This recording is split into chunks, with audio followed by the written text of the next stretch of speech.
The battleground called America sees one skirmish after another, but who is fighting for faith, family, and flag? Charles Benninghoff, and here he is with today's action plan to defeat the forces of globalism. Charles Benninghoff here, discussing freedom of the press, an incredibly important right in America, but a freedom that is now being abused to try to destroy our republic. The president himself has called for the libel laws in our country to be fixed so that if a globalist prostitute knowingly publishes a lie about someone, the victim has a much better chance at collecting damages against them and at least holding the press in rein. This is the only way that truth can once again reign in America, and our nation's press corps can become professional and respected all over again. Currently, it's very difficult to sue the press and win the case, even if the story is a blatant, bald-faced lie. That's not how the First Amendment is supposed to work. The First Amendment is supposed to be our constitutional framework for truth-telling. Your rights are supposed to protect you, not to protect someone who maliciously harms you. The current situation goes way beyond liberal bias in the media, which has been a problem for the past few decades. But one thing is bias, another thing is absolutely falsehood telling.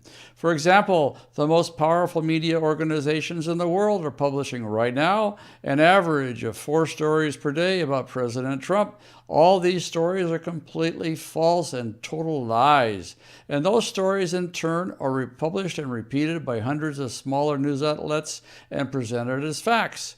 Our free church, Pray for Us, is calling on Congress to amend the libel laws so that if a public figure is victimized in this fashion by the mainstream prostitutes, those prostitutes can be sued for damages and the victim can win.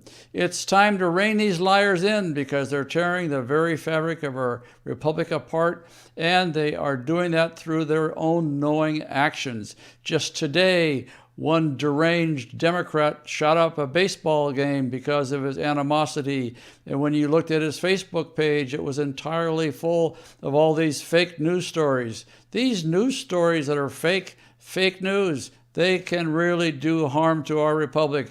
We have to stop it, and we have to make the press tell the truth. So, if you're a patriotic American and you want to help President Trump accomplish his mission to make America great again, I hope you subscribe to my daily newsletter because we're here to help him do just that.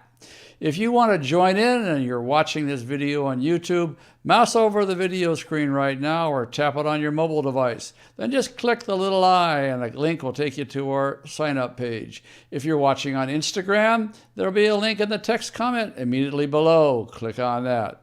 My free daily newsletter covers the most important current issues concerning America using a Christian-based biblical perspective. Every newsletter covers only one issue of national importance. We write a daily, unique, compelling call to action that will keep you way in front of the conservative news curve. Plus, my daily action newsletters contain facts you'll never hear on mainstream media, but that are necessary to know if you want to survive in this surreal world being forced down our throats by globalist Democrats and the nation's prostitutes. When you get done there, just come back here. We'll be waiting for you. Our libel laws need to be reformed, and President Trump himself supports this. Here's a clip of President Trump talking about the problem with the libel laws. Take a listen. The New York Times and the Washington Post, the New York Times has written stories about me that are so false, and I think they know they're false, but they're so false and so defamatory and everything, they're so libelous. The problem is the libel laws are essentially non-existent. I mean, you can say, I could say that you are XXX for a public figure, and it's unfair. If somebody writes falsely about a person, you should be able to sue. You can sue. Get you it? can sue tomorrow. No, but you can't win. Right. Okay. So Well, I could sue, but I can't. You can't win. The laws are set up so you can't win. They're set up that way for the papers. Let's define some of these terms before we go any further. Defamation is a term that covers any statement that harms a person's reputation. Defamation becomes libel when that harmful statement is published and read by someone else or heard. which under the law can include newspapers, websites, a newscast on CNN, as well as videos that are sent around. Making a defamatory statement is not a crime, so a person can't be locked up by the government if they say something harmful. Instead, it's a civil wrong, and that civil wrong is called a tort, T-O-R-T. Tort is a word that comes from England hundreds and hundreds of years ago. It's tort law, or the law of civil injuries.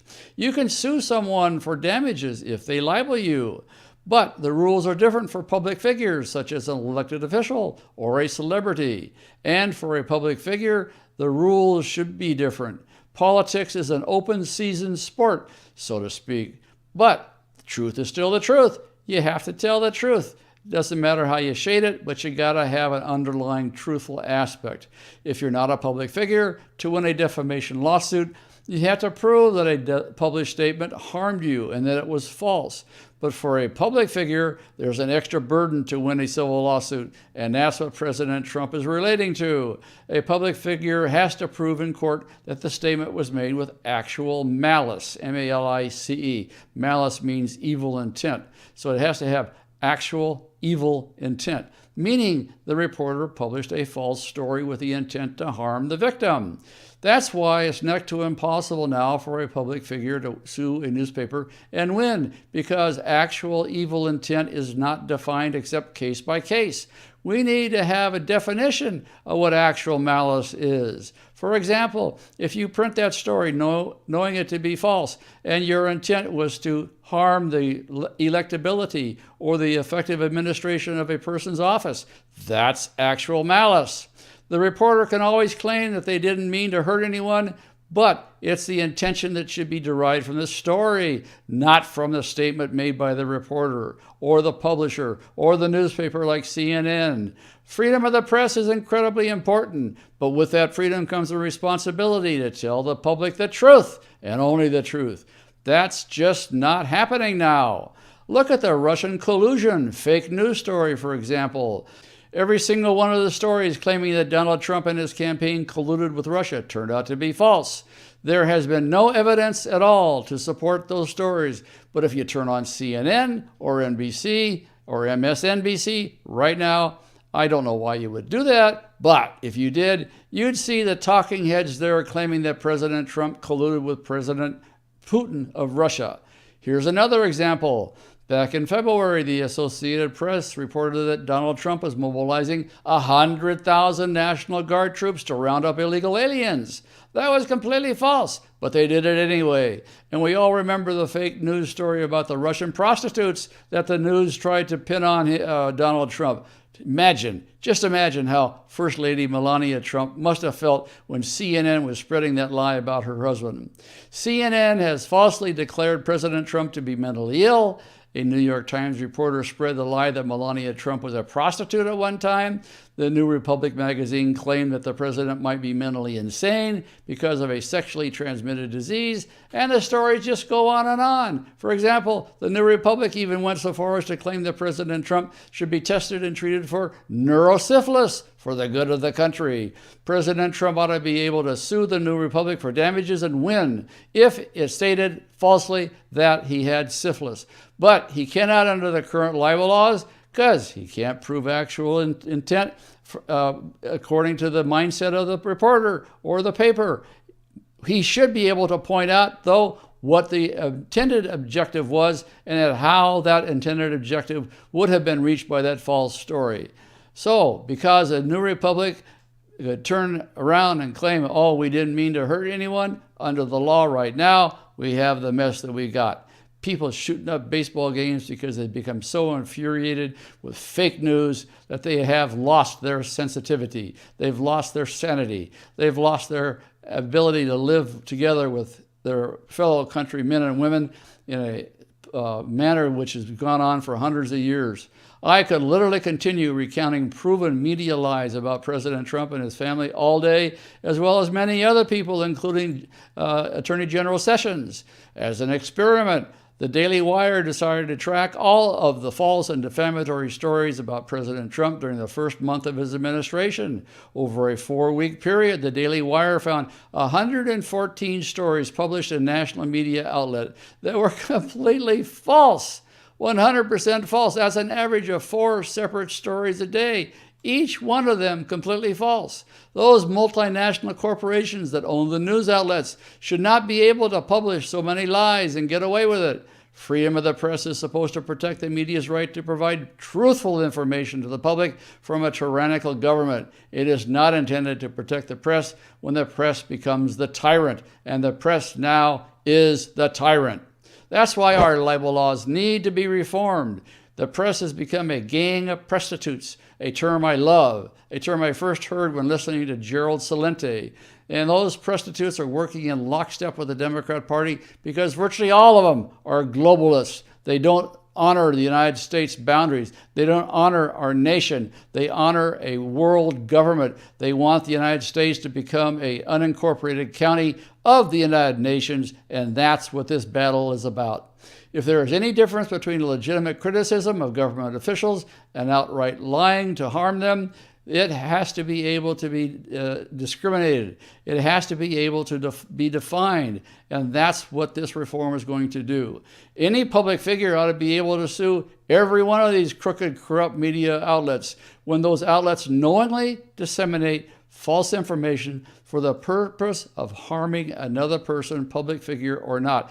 And that harm can as well be to the person himself or herself or to their program for the benefit of the country, so long as it is knowingly false and it's used for the purpose of harming that objective.